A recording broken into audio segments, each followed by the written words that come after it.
이걸 누구 코에 붙여 뭐 이런 말 들어본 적 있으신가요? 예, 이런 말이 있죠. 어떠한 결과가 우리가 생각했던 그 생각보다 현저히 작을 때 왜 이거 누구 코에 붙여 이런 말을 합니다.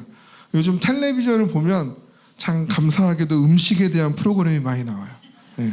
저도 좋아하는데 제 딸들도 그렇게 좋아해요. 그래서 음식이 주제로 나오는 프로그램들을 잘 챙겨 봅니다. 근데 그런 것들을 보다 보면요, 가끔 뭐죠? 먹어본 적이 없어서 파인 뭐 있잖아요. 예. 고급 레스토랑에서 나오는 음식들, 예. 함부로 내 돈 주고 사 먹기 힘든 그런 음식들, 그런 레스토랑에 가서 음식이 나오는 장면을 보면 항상 이런 생각이 들어요. 아, 저걸 누구 코에 붙이냐?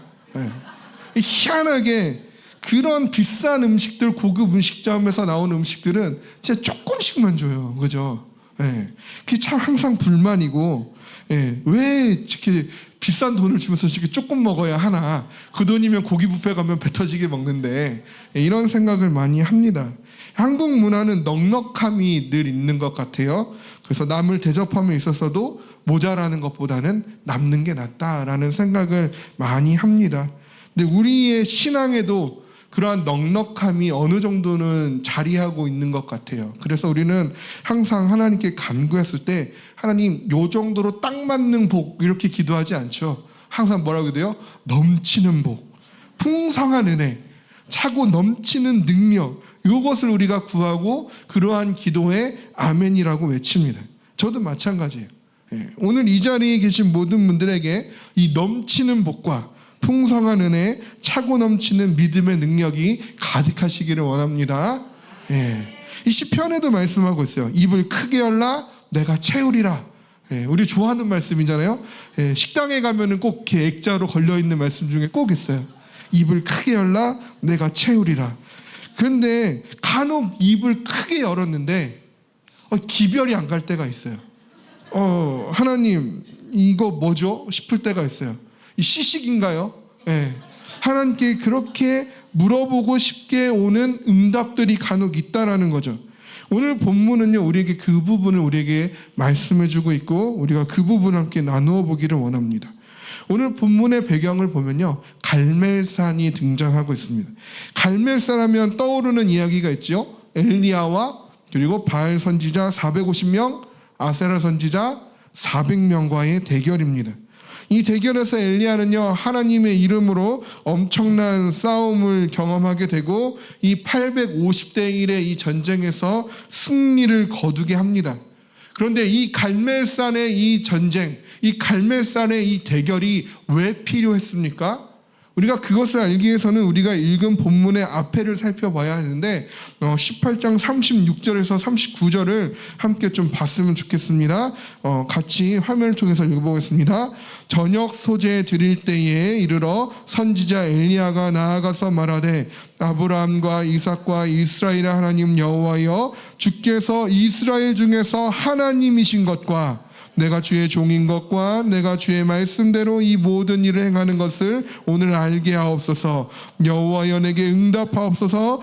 내게 응답하옵소서. 이 백성에게 주 여호와는 하나님이신 것과 주는 그들의 마음을 되돌이키심을 알게 하옵소서 하매 이에 여호와의 불이 내려서 번제물과 나무와 돌과 흙을 태우고 또 도랑의 물을 핥은지라 모든 백성이 보고 엎드려 말하되 여호와 그는 하나님이시로다.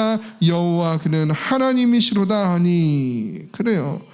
이 갈멜산의 대결은 왜 필요했던 겁니까? 그 목적이 어디 있어요? 여호와께서 하나님이라는 사실을 백성들이 알아야만 했기 때문입니다. 그러니까 이 갈멜산의 대결은요, 백성들로 하여금 여호와가 참 하나님이라는 사실을 알려주기 위해서 일어났던 사건이에요. 그리고 그 하나님께서 이 이스라엘 백성을 돌이키기를 원해하고 계신다라는 것을 백성들에게 알게 하고자 하는 목적이 있었습니다. 그리고 그것이 그 일들을 진행하면서 엘리야는 하나님의 종인 것과 주의 말씀대로 이 모든 일이 행하여지고 있음을 백성에게 알게 해달라고 또 엘리야는 이 일을 진행하면서 기도하고 있는 것을 보게 되어져요. 우리가 알다시피 이 일을 통하여서 결국 이스라엘 백성이 마지막에 어떻게 합니까? 여호와 그는 하나님이시로다. 여호와 그는 하나님이시로다. 두 번을 반복하면서 완전한 인정과 고백을 하게 됨을 우리는 보게 됩니다. 이와 같이 이스라엘 백성이 하나님이 참 하나님이라는 사실, 그 하나님이 살아서 역사하고 계신다라는 그 놀라운 은혜의 경험을 가졌던 곳, 이 기적 같은 은혜가 펼쳐진 곳이 바로 이 갈멜산이에요. 그리고 이 놀라운 사건에 바로 뒤이어서 나오는 사건이 바로 오늘 우리가 읽은 본문에 나오는 말씀입니다. 엘리야는요 아직 갈멜산에 남아 있어요. 그리고 그곳에서 아합에게 큰 빗소리가 있으니 먹고 마시라고 이야기를 합니다. 더 이상 비로 인하여 근심하지 말라고 이야기해요. 왜 비로 인하여 근심하게 되었을까? 우린 그 이유를 한번 살펴봐야 하는데 17장 1절에 보면요 이렇게 말씀합니다. 길르앗에 우거하는 자 중에 디셋 사람 엘리야가 아합에게 말하되 내가 섬기는 이스라엘의 하나님 여호와께서 살아계심을 두고 맹세하노니 내 말이 없으면 수년 동안 비도 이슬도 있지 아니하리라 하니라. 엘리야가요 어느 날 갑자기 아합 앞에 등장해서 선포하는 거예요. 이 땅에 가뭄이 있겠다. 그랬더니 가뭄이 일어났어요. 근데 이 가뭄이 왜 선포된 것입니까? 아합으로 인하여서 이스라엘 백성이 하나님이 아닌 바알을 숭배하기 시작했기 때문에, 하나님이 아닌 바알을 그들의 하나님으로 알고 섬기기 시작했기 때문에 하나님께서 가뭄을 허락하신 거예요. 이 가뭄을 통하여서 누가 진짜 하나님인지를 알기를 원하셨던 거죠. 여호와 하나님이 진짜 하나님이냐 아니면 바알이 진짜 하나님이냐 가려내기 위해서 이 가뭄이 시작된 것이고, 이 가뭄이 길어짐에도 불구하고 이스라엘 백성의 돌이킴이 없으니까 하나님께서는 이 갈멜산 대결을 통해서 하나님의 하나님 되심을 나타내 보여주신 것이죠. 그래서 이 놀라운 이 갈멜산의 대결의 결과 어떠한 일이 일어나냐면 39절과 40절 말씀을 보면요 모든 백성이 보고 엎드려 말하되 여호와 그는 하나님이시로다 여호와 그는 하나님이시로다 하니 엘리야가 그들에게 이르되 바알의 선지자를 잡되 그들 중 하나도 도망하지 못하게 하라 하매 곧 잡은지라 엘리야가 그들을 기손 시내로 내려다가 거기서 죽이니라. 모든 우상 숭배를 이끌었던 바알의 선지자들을 단번에 숙청하는 일이 일어나게 되어지는 것이죠. 그동안 하나님이 진짜 하나님인지 바알이 진짜 하나님인지 그 사이에서 헷갈려 하던, 오히려 바알을 참 하나님으로 알고 믿고 숭배하던 백성들이 하나님의 하나님 되심을, 여호와 그가 하나님 되심을 인정하고 바알을 숭배하게 만들었던 모든 선지자들을 한 번에 정리하게 되는 그런 놀라운 결과가 이루어진 것이에요. 그러면 애초에 가뭄으로부터 시작되었던 그 엘리야의 사역의 목적이 이제는 성취된 것이죠. 엘리야의 지금까지 걸어왔던 사역의 목적은 하나님이 참 하나님이시다라는 것을 백성이 알게 하는 데 목적이 있었어요. 그런데 오늘 이 사건을 통하여서 이제는 이 갈멜산 대결의 목적, 엘리야의 사역의 목적이 성취된 것이고 가뭄의 이제 원인도 해결이 된 것이죠. 그러니까 이제 마지막 남은 뭐가 끝나야 돼요? 가뭄이 끝나야 비로소 모든 이 사건의 대단원이 막을 내리게 되는 것입니다. 그래서 이제 41절에 엘리야가 아합에게 이렇게 얘기해요. 올라가서 먹고 마시소서 큰 빗소리가 있나이다. 엘리야는 이 갈멜산 대결을 이기고 바알의 선지자를 숙청하고 곧 이어서 바로 가뭄이 해소될 큰 비가 내릴 것을 선포하고 있는 것입니다. 얼마나 어깨에 힘이 들어갔을까요? 네. 다 됐잖아요. 가뭄이 있을 거라고 얘기했더니 3년 6개월 동안 가뭄이 지속됐잖아요. 850대 1의 대결에서 이겼잖아요. 하나님께 기도했더니 하늘에서 불이 내려왔어요. 엘리야의 이 말의 위력이 얼마나 대단했을까. 한 나라를 뒤집어 엎을 만큼의 큰 힘이 지금 엘리야의 말 가운데 심겨져 있을 것이죠. 엘리야 스스로도 얼마나 흥분되어 있을까요? 내가 말하는 족족, 내가 선포하는 족족 하나님이 다 들어주고 계세요. 다 응답되고 있어요.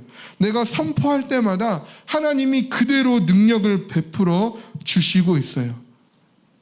아주 자신만만했겠죠. 그래서 그 기세를 몰아서 이제는 비가 내릴 것을 선포하고 있는 거예요. 그럼 엘리야는 지금 어떠한 마음의 상태예요? 당연히 하나님이 큰 비를 내려주실 것이라는 아주 확고한 믿음으로 가득 채워져 있을 것입니다. 다 말하는 대로 됐으니 비마저도 하나님이 이제 내려주시겠지 라는 생각으로 가득 찼을 거예요. 그런데 이 엘리야의 뒤 이어진 행동을 보면요, 엘리야는 이렇게 행동하고 있습니다.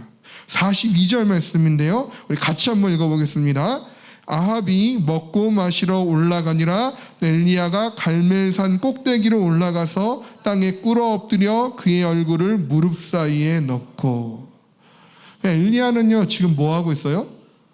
기도하고 있어요. 땅에 꿇어 엎드려 얼굴을 무릎 사이에 넣고.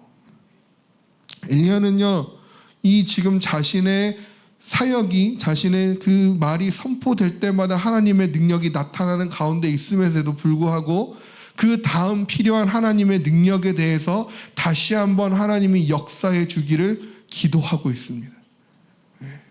만약 저 같으면 기도 안 했을 것 같아요. 하나님이 또 해주시겠지. 하나님 또 해주시겠지.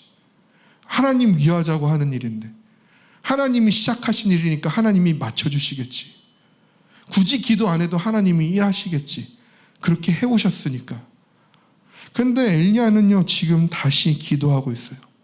아합도 올라가서 먹고 마시고 있는데 이 은혜의 그 중심에 서 있었던 엘리야는 지금 기도하고 있어요. 그동안 경험했던 은혜의 경험이 엘리야에게는 중요한 게 아니에요. 그것은 지나간 거예요. 또 다른 하나님의 은혜가 필요한 거예요. 그래서 엘리야는 다시 한번 하나님께 기도합니다. 그는 안주하지 않았고 그는 교만하지 않았어요. 그것이 은혜가 당연히 일어나야 하는 것이라고 쉽게 생각하지 않았습니다. 저를 포함해서 많은 사람들은 하나님의 넘치는 은혜를 받으면 그 자리에 머무르려고 해요. 안주하려고 해요. 가만히 있어도 당연히 또 다른 하나님의 은혜가 꼬리에 꼬리를 물고 계속해서 부어질 것이라고 짐작합니다. 그리고 전에 그랬는데, 예전엔 그랬는데, 몇 년 전엔 그랬는데 계속 그 시간의 회상에 잠겨 있죠. 하나님이 주신 은혜를 기억하고 감사하는 것은 매우 중요합니다. 그런데 그것이 우리도 모르는 사이에 우리를 올가매는 사슬이 되어서는 안 되는 것이에요.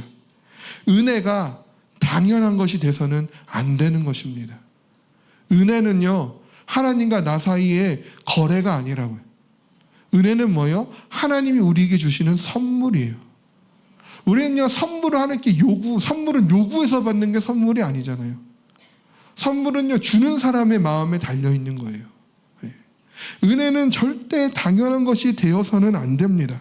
매 순간마다 새롭게 내어주시는 그 하나님의 은혜를 우리가 감사함으로 받아야 할 것이고, 은혜가 없이는, 하나님의 그 선물이 없이는 살 수 없는 나임을 늘 고백하며 하나님의 긍휼히 여기심을 간절히 구해야 한다는 거예요.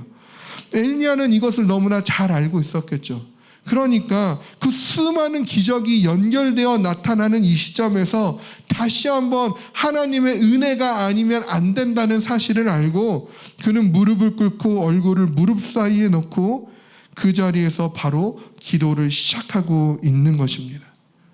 갈멜산에서 이겼으니까 비도 당연히 주시겠지가 아니라는 거예요. 겸손히 부르짖었습니다. 우리는 이것을 통해서 기억해야 돼요. 내 능력이 아니라는 사실을. 뭔가 잘 되는 일이 일어났을 때, 우리의 신앙은 언제 좋아집니까? 안 될 때, 망할 때, 아플 때, 슬플 때 우리의 신앙이 빛이 나죠.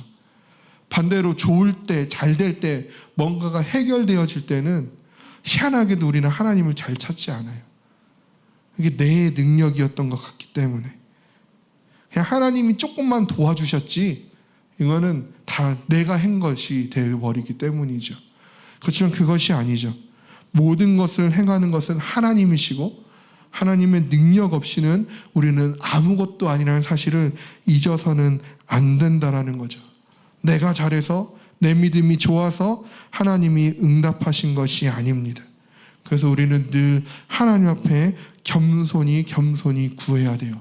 언제까지 구해야 합니까? 43절 말씀입니다. 그의 사환에게 이르되 올라가 바다 쪽을 바라보라. 그가 올라가 바라보고 말하되 아무것도 없나이다. 이르되 7번까지 다시 가라. 엘리야는요, 하나님의 능력을 기도하면서 기대하면서 기다리지요. 간절히 기도하다가 이제 사환에게 심부름을 시킵니다. 뭐예요? 가서 바다 쪽을 바라보라. 사환이 다녀왔어요. 사환의 응답이 들려옵니다. 뭐라고 했을까요? 아무것도 없나이다.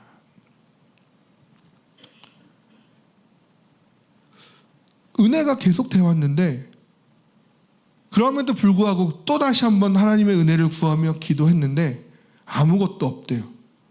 분명 기대되는 현상은 비가 내리는 것이죠. 그런데 사환에게 들려온 대답은 아무것도 없어요. 첫 번째, 두 번째, 세 번째, 네 번째, 다섯 번째를 보내도 아무것도 없어요. 여기까지인가?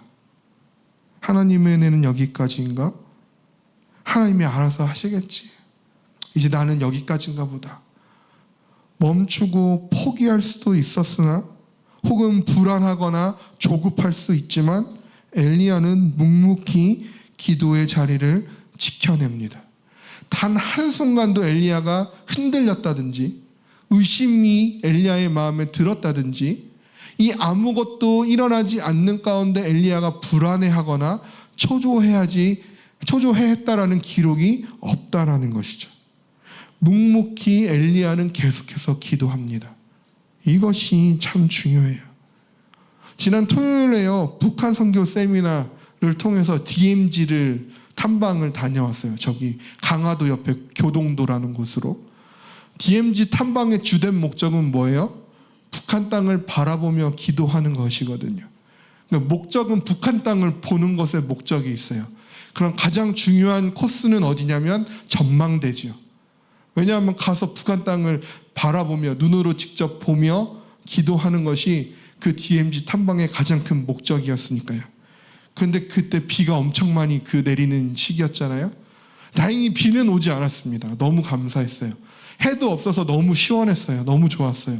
그런데 문제는 뭐냐면 날씨가 너무나도 흐려서 전망대에 올라갔더니 아무것도 안 보여요. 그 천지 가보셨나요? 20살 때 한번 가봤는데 아무것도 안 보였거든요. 그냥 회색, 여기가 어딘지 굳이 내가 비행기를 타고 여기까지 왔어야 했는지 싶을 정도로 아무것도 안 보이고 돌아온 기억이 있는데 그것처럼 아무것도 안 보여요. 한 치 앞도 안 보여요. 앞에 뭐가 있는지조차도 안 보입니다. 근데 그렇게 보고 내려왔는데 이런 생각이 들었어요. 코앞에 분명히 있는데 그거 되게 가깝거든요. 그 설명에 의하면 1.6km에서 2.6km가 북한 땅이에요. 전방에. 그러니까 엄청 가까운 거죠. 바로 코앞에 있는데 분명 보여야 되는데 코앞에 있는데 보이지 않아요. 보이지 않지만 저 앞에 있는 것을 분명히 믿습니다. 분명히 이 안개만, 이 구름만 사라지면 반드시 보일 것이라는 것을 믿고 있는 거죠. 분명히 있어요. 그런데 보이지 않아요. 보일 것이라 믿고 기다리다 보면 언젠간 보이겠죠. 이 구름이 걷혀지면 보이겠죠. 그러면서 드는 생각은 이게 통일인가 보다. 분명 코앞에 있는데 안 보이는구나. 분명 잡을 수 있을 것 같은데 오늘 또 미사일 쐈다 그러잖아요.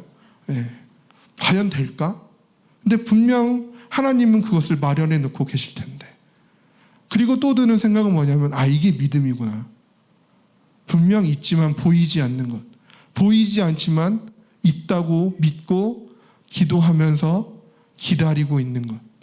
그러다 보면 하나님이 그것을 내게 보이시고 그 땅에 나를 들이시는 것, 이것이 우리의 신앙이구나라는 생각을 하게 되어졌습니다. 당장에 아무것도 주어지지 않아도, 당장에 아무것도 보이지 않아도 포기하지 않고 우리가 기도할 때에 하나님께서 분명 역사하시는 때가 오는 줄로 믿습니다. 그렇게 사완이요 7번을 오갔을 때 드디어 사완의 답이 바뀝니다. 어마어마한 먹구름이 옵니다가 아니라 뭐예요? 손만한 작은 구름이 보인다고. 엘리야는요 지금 이 온 나라의 가뭄이 해소되어야 될 큰 비가 필요한 거예요. 한두 방울 떨어지는 것으로는 안 돼요.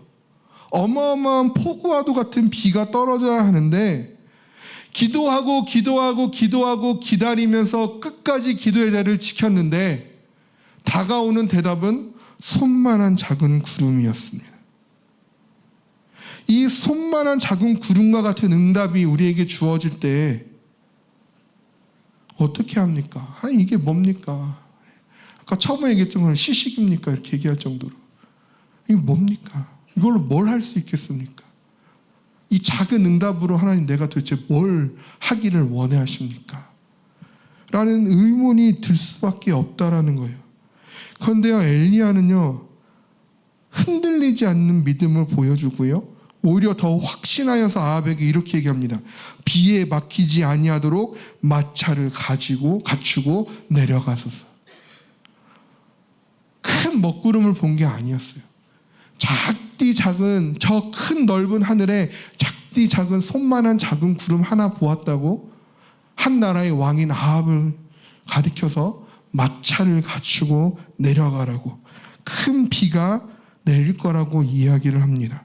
그리고 정말 조금 후에 구름과 바람이 일어나 하늘이 캄캄해지며 큰 비가 내리기 시작합니다. 때로는 우리의 간절한 기도의 응답이 작아 보일 때가 있습니다. 우리 항상 기도할 때 엄청난 폭풍우를 기대하며 기도하죠. 누구나 손만한 작은 구름만을 구하는 마음으로 기도하지 않습니다. 우리는 하나님의 크신 능력을 구하며 기도합니다. 그런데 우리에게 오는 응답이 너무나도 작을 때가 있어요. 그럴 때 우리는 실망합니다. 여기까지인가 보다라고 생각하죠. 그러나 엘리야는 우리에게 큰 확신을 보여줍니다. 흔들리지 않는 믿음의 확신 뒤에 그 손만한 작은 구름이 하늘을 뒤덮는 구름이 된 것을 오늘 말씀은 우리에게 보여줍니다.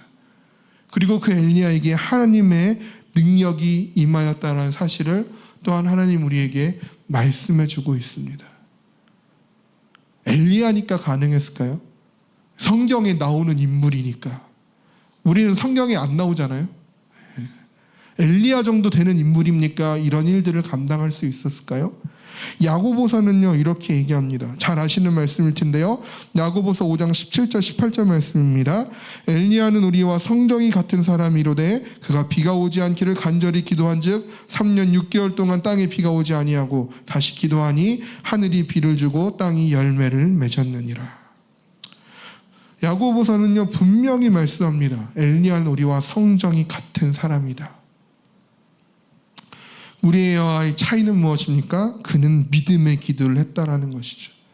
엘리야뿐만이 아니에요. 히브리서 11장 믿음장으로 유명하죠. 이 11장에 등장하는 인물들을 보면요, 믿음으로 나라를 이기기도 하며 의를 행하기도 하며 약속을 받기도 하며 사자들의 입을 막기도 하며 불의 세력을 멸하기도 하며 칼날을 피하기도 하며 연약한 가운데서 강하게 되기도 하며 전쟁에 용감하게 되어 이방 사람들의 진을 물리치기도 하였다라고 말씀하고 있습니다. 필요한 것은요 흔들리지 않는 믿음입니다. 요동치지 않는 믿음입니다. 우리가 이와 같이 되기를 원합니다. 우리의 기도에 하나님의 응답이 아무리 티끌처럼 작아 보일지라도 하나님을 향한 확신이 흔들리지 아니하기를 원합니다. 그 응답이 하나님으로부터임을 인정하고 그 은혜의 자리에서 멈추거나 교만하거나 포기하지 아니하고 늘 겸손하게 기도의 자리를 지켜내는 우리가 되기를 원합니다. 응답이 아무리 작아도 실망하지 아니하고 그 작은 응답을 통하여 큰 일을 이루어내실 하나님을 더욱더 믿음으로 붙잡기를 원합니다. 그리할 때에 하나님께서 내 삶의 손만한 작은 구름을 통하여서 하늘을 뒤덮는 구름이 되게 하실 줄로 믿습니다.